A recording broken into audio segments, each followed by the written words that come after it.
Yang pertama, doa dalam salat yang dikabulkan ada 4 keadaan. Ada 4 keadaan dan dalilnya sahih. Yang pertama saat berdiri, hadisnya qudsi bahkan. Saat berdiri. Ini jangan main-main dengan ini. Ini yang paling hebat ya. Hadisnya qudsi. Saya percepat saja. An Abi Hurairah radhiyallahu anhu qala. Dari Abu Hurairah semoga Allah meridai kepadanya, beliau menyampaikan. Perhatikan, saya langsung kepada matan hadisnya. Idza qala al-'abdu ya, qussimatis shalah baini wa baina 'abdi. Kata Allah, kata Rasulullah, qala Allah azza wa jalla, Allah berfirman dalam hadis qudsi, qussimatis shalah atau qassamtu shalah baini wa baina 'abdi. Saya bagi dalam salat hak dan kewajiban antara aku dengan hambaku. Idza qala al-'abdu, kalau hambaku membaca dalam salatnya alhamdulillahi rabbil alamin, qala Allah azza wa jalla, dijawab oleh Allah, hamadani 'abdi, hambaku sedang memujiku. Wa idza qala al-'abdu ar-rahmanir rahim, kalau hamba kemudian berkata ar-rahmanir rahim, qala Allah azza wa jalla athna 'alayya 'abdi, Allah langsung menjawab hambaku sedang menyanjungku. Wa idza qala al-'abdu maliki yaumiddin, kalau hambaku berkata maliki yaumiddin, qala Allah azza wa jalla majjadani 'abdi, Allah langsung merespon hambaku sedang mengagungkanku. Perhatikan betul kalimatnya. Kalimat yang pertama ini kata para ulama memberikan kesan, kalau kita sedang baca Al-Fatihah dalam sholat, sedang berdiri, rasakan kita sedang berdialog dengan Allah, bukan bacaan biasa. Karena itu turun hadis di Muslim nomor 97, yang di Arba'in nomor kedua posisinya. Ada ihsan, masjidnya Al-Ihsan. An ta'budallaha ka'annaka tarahu, fa illam takun tarahu fa innahu. Jadi kalau kita sedang beribadah kepada Allah, rasakan seakan-akan bersama Allah, berdialog.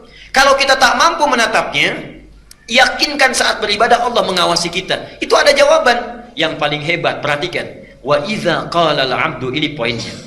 Kalau hamba sedang berkata iyyaka na'budu, perhatikan rumusnya ya. Wa iyyaka nasta'in, ya Allah, kami jadikan aktivitas kami sebelum salat sebagai ibadah kepadamu. Jadi sebelum salat itu nanti antum zuhur salat ya. Sekarang niatkan ibadah, nanti makan niatkan ibadah, minum ibadah, pulang ibadah. Kalau ada hamba yang seperti itu, wa iyyaka nasta'in, dan sekarang kami punya permohonan, hanya kami mohonkan kepadamu. Kenapa kalimat iyyaka nasta'in ini muncul? Karena ini perintah di Quran saat dalam fikih salat, Al-Baqarah 45. Perhatikan, bagi orang-orang yang punya persoalan sebelum salat, wasta'inu bis-sabri was-salat. Kenapa kita dipanggil oleh Allah lewat salat? Itu bukan hanya tuntutan fikih semata.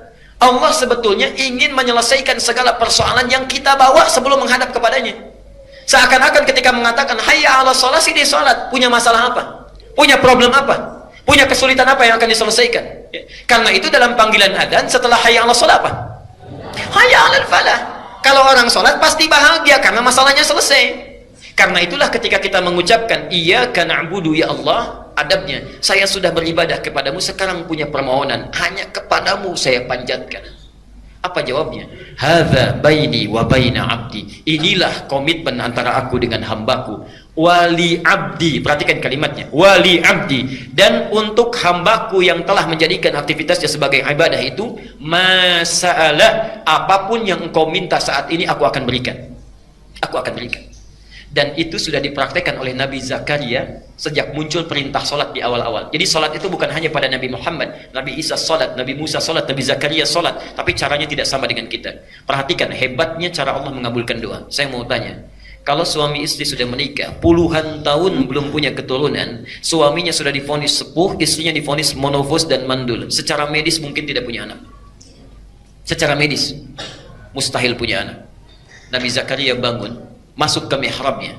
Ali Imran surah 3 ayat ke-38 dan 39. Perhatikan, dalam salatnya berdiri itu meminta kepada Allah. Hunalika da'a Zakaria rabbah. Di mihrabnya Zakaria bermohon kepada Tuhannya. Apa doanya? Qala rabbi habli min ladunka dzurriyyatan thayyibah. Duhai Allah, saya sudah berusaha mendapatkan keturunan, berobat sana sini enggak dapat-dapat. Sekarang saya pasrah hanya meminta kepadamu. Innaka sami'ud du'a. Sungguh hanya Engkau yang pasti mendengar doa saya. Tidak menunggu lama, doa selesai dipanjatkan, langsung muncul ayat 39. Fa, tidak pakai waw, tidak pakai thumma. Fanadathul malaikatu. Maka tiba-tiba datang malaikat setelah doa dipanjatkan, menyeru. Perhatikan, wa huwa qa'imun yusalli fil mihrab. Sedangkan Nabi Zakaria itu belum selesai salatnya, masih berdiri. Masih berdiri dalam salatnya, baru selesai berdoa, malaikat langsung turun. Annallaha yubashshiruka bi Yahya. Anda dapat kabar gembira, Allah memberi kabar kamu akan punya anak. Langsung bahkan namanya dari Allah Yahya. artinya hidup, yang mustahil menurut medis bisa lahir bayi yang hidup dari rahim perempuan yang monofos dan mandul. Kata Allah hidup dia. Saking bingungnya Nabi Zakaria sampai nggak percaya, kok bisa ya? Padahal awalnya minta, setelah dikasih kok bisa katanya. Qala anna yakunu li ghulamun wa qad balaghani al-kibaru wa imraati aqir. Ya Allah, kok bisa saya punya anak padahal saya sudah sepuh katanya. Istri saya pun sudah monofos dan mandul, coba berikan tanda, dan seterusnya. Artinya kalau orang benar sholatnya, dalam berdirinya meminta kepada Allah, itu sudah ditunggu. Mau minta apa? Pasti dijawab itu kalau mintanya benar. Pertanyaannya sekarang, maaf Bapak Ibu, kalau Allah sudah meminta seperti itu, apapun dikabulkan, mau minta apa? Yang belum punya motor minta apa? Yang belum punya mobil, minta mobil. Sudah punya mobil minta? Yang belum menikah minta? Yang sudah punya istri minta? Oh, minta istri lagi. Bapak Ibu minta anak, Pak. Bu, tolong tandain Bu ya, sebelah sini tadi bapaknya nih. Mungkin ibunya ada di belakang. Perhatikan, karena itulah saat berdiri diberikan oleh Allah satu tawaran. Kalau dibacakan, diberikan apa yang dibutuhkan. Mau nggak? Itulah ihdinas siratal mustaqim. Tunjukkan kami ya Allah solusi terbaik dari masalah yang kami miliki. Maaf, ihdinas siratal mustaqim itu arti yang tepat bukan tunjukkan kami jalan yang lurus. Itu bahasa kiasan, nggak pakai oh Bu, itu bahasa kiasan. Ihdina dari kata hudan, hidayah, itu solusi dari persoalan yang dihadapi. Jadi punya masalah apapun, solusinya ya Allah tolong berikan. Siratal mustaqim itu kata kiasan, majas dalam bahasa Arab, yang mudah tidak sulit prosesnya. Jadi berikan solusinya tapi mudah.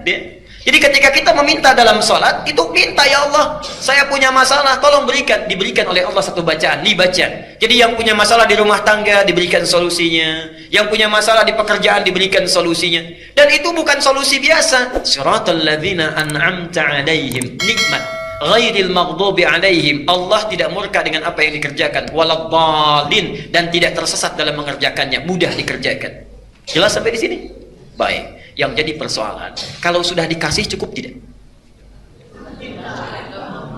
Kadang-kadang diberi pun masih ingin yang spesifik. Saking sayangnya Allah kepada kita, diberikan kesempatan kedua setelah baca Al-Fatihah, diminta memilih surat-surat yang sesuai ayatnya dengan keperluannya, dari Al-Fatihah sampai dengan An-Nas. Yakinlah semua ayat Quran itu solusi persoalan hidup kita. Itu sudah tegas disampaikan, bahasanya hudan. Lihat tadi Al-Baqarah 185. Syahrul Ramadan alladzi unzila fihi. Di bulan Ramadan Quran diturunkan. Apa fungsinya? Hudan. Hudan. Solusinya disebut hudan, memintanya disebut ihdina. Nah, orang Islam saking sayangnya Allah kepada mereka, dipaksa supaya dapat solusi itu lewat sholat. Al-Baqarah ayat kedua dan 3. Dzalikal kitabu la raiba fi hudan. Yang di ayat 185 linnas, untuk manusia. Jadi kalau ada orang yang mau baca Quran dapat hidayah. Tapi orang Islam dipaksa supaya dapat solusi itu lewat sholat. Perhatikan, siapa orang yang dapat hidayah itu? Muttaqin itu alladzina yu'minuna bil ghaibi wa. Jadi sholat itu sebetulnya supaya memudahkan Allah menyelesaikan persoalan kita. Silahkan pilih kalau ingin spesifik dari Al-Fatihah sampai dengan An-Nas. Ada ayatnya sesuai dengan keperluan kita. Misal, mohon maaf, yang punya persoalan rumah tangga, An-Nisa 34 misalnya sampai dengan 36. Ustadz suami marah-marah terus, ayat 19-nya. Ustadz istri saya cerewet, gak mau nurut pada yang baik-baik, ayat 34-nya. Jadi ketika tahajud pisah kamar itu, suaminya baca 34, istrinya 19 terus gitu ya. Begitu, subhanallah. Anak-anak gak bisa bagaimana mengarahkan supaya soleh. Lihat Luqman 13, ayat 13 sampai 19. Ustadz kalau anaknya banyak bagaimana? Yusuf pindah. Ustadz pekerjaannya susah saya ini, bagaimana supaya dimudahkan? Al-Isra ayat 79 sampai 82. Ustadz mudah tapi datang lagi banyak. Al-Insyirah, semuanya ada di situ. Tinggal kita bacakan. Masalahnya nggak hafal. Jadi dari subuh sampai isya yang dibaca itu lagi. An-Nas lagi. Pantas mimpinya ketemu jin terus, itu yang dibaca. Yang jadi persoalannya. Jadi pertama saat berdiri itu caranya. Jadi kalau ibu bertanya atau bapak bertanya dari kertas tadi, artinya siap menghafalkan ayat Quran. Hadir malam Jumat, nanti kita berikan gambarannya. Yang kedua saat ruku. Tapi dalam ruku nggak boleh baca ayat Quran, ya. Cukup mintakan. Baca doa yang sunnah dulu, bisa pilih banyak doanya. Subhanakallahumma bihamdika Allahumma ighfirli, atau subhana rabbiyal azim, atau subhana rabbiyal azim wa bihamdi, dan sebagainya banyak. Silakan setelah itu mintakan dalam hati kita atau membaca doa yang seperti Nabi contohkan. Silakan buka buku sifat salat Nabi, banyak di situ doanya, ya. Yang karya Ibnu Qayyim Al-Jauziyah, yang karya Syekh Muhammad Nasiruddin Al-Albani, yang karya Syekh Sya'rawi, banyak buku sifat salat Nabi, ada penuntun di situ. Yang ketiga saat sujud, ini yang paling utama. Perhatikan hadis Ibnu Abbas. Innama aqrabul 'abdi min rabbih wa huwa sajidun fa aktsirud du'a. Tidak ada keadaan paling dekat antara hamba dengan Tuhannya kecuali saat sujud. Karena itu perbanyak doa saat sujud. Bukan hanya sujud yang terakhir, tapi dalam setiap sujud, ya. Kenapa disebutkan sujud yang terakhir? Ini sebetulnya ada pesan penting di situ. Maaf, sekaligus saya sempurnakan. Nabi itu rindunya tertumpahkan dengan Allah dalam dua keadaan. Satu, saat datang wahyu. Kalau wahyu datang senangnya luar biasa, lepas rindu dengan Allah itu. Pernah wahyu tidak turun 6 bulan berturut-turut, sampai bingung luar biasa, gelisah. Sampai kadang-kadang naik ke bukit mau turun lagi, kata orang kafir Quraisy tuh, Muhammad sudah gila tuh, ditinggalkan oleh Tuhannya. Tiba-tiba turun 2 surat sekaligus, Ad-Duha dengan Al-Insyirah. Wad-Duha, hei Muhammad, demi waktu duha yang menjamin engkau bahagia dalam kehidupan. Wal-laili idza saja, ataupun saat keadaanmu seperti gelap gulita, seperti malam yang dikelilingi oleh kegelapan. Ma wadda'aka rabbuka wa ma qala. Yakinkan dalam keadaan suka dan duka Tuhanmu tidak pernah meninggalkanmu, atau engkau dikatakan sebagai orang yang gila, dan seterusnya. Turun wahyu, senang lagi Nabi. Atau yang kedua, saat sedang sholat. Di saat sholat itu subhanallah, sudah rindunya dengan Allah itu tertumpahkan saat itu. Karena itu Nabi, jangankan yang wajib, yang sunnah itu kakinya bisa sampai bengkak-bengkak. Saking nikmatnya melakukan pertemuan dengan Allah, saking nikmatnya. Pernah dengar hadis Nabi saat tahajud kakinya sampai bengkak? Itu baru rakaat pertama, Bu. Rakaat pertama Aisyah sampai nangis-nangis itu melihat itu, ya. Rakaat pertama, padahal yang dibaca Pak cuma 3 surat itu, Al-Baqarah, Ali Imran, An-Nisa. Itu Rasulullah. Subhanallah. Sunnahnya itu salat kusufnya juga banyak. Saya pernah di satu tempat itu saat salat gerhana, salat kusuf.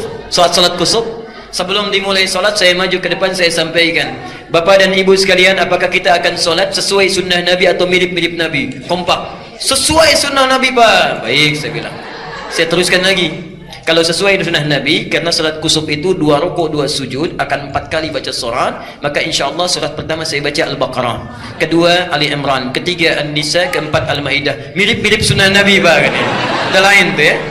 Itu Nabi. Jadi jangankan yang wajib, yang sunnahnya pun dikerjakan dengan luar biasa. Subhanallah. Para ibu sekalian, apa yang terjadi? Karena itulah dalam sujud yang terakhirnya, kenapa lebih panjang? Karena sulit lagi menantikan pertemuan dengan Allah, walaupun waktu yang ditunggu cukup singkat. Kalau orang sedang dirundung cinta, rindunya luar biasa, menunggu 5 menit saja bagaikan 5 hari. Karena itulah di sujud yang terakhir itu panjang. Kalau orang khusyuk sholatnya, merasakan kenikmatan dengan Allah, itu subhanallah, setiap sujud itu walaupun yang dibaca cuma 1 kalimat, panjangnya luar biasa. Lama mau bangkitnya karena merasakan kenikmatan dengan Allah. Jadi kalau antum terbalik keadaannya, sujud terakhir justru ingin cepat-cepat misalnya, nah berarti ada kekurang khusyuan di situ yang dirasakan dalam hal yang tidak wajar. Yang terakhir, sesaat sebelum salam. Ya. Jadi nanti ada banyak doanya. Allahumma hasibni hisaban yasira, atau Allahumma ij'al fi lisani nura, wa fi qalbi nura, wa fi aini nura, dan sebagainya. Silahkan pilih di antara 4 keadaan itu. Kalau yang saat berdiri belum terpanjatkan, minta saat rukuk. Saat rukuk belum terpanjatkan, minta saat sujud. Saat sujud belum dimintakan, minta sebelum salam. Kalau 4 kali diberi kesempatan belum meminta juga, berapa kali mesti diberikan kesempatannya?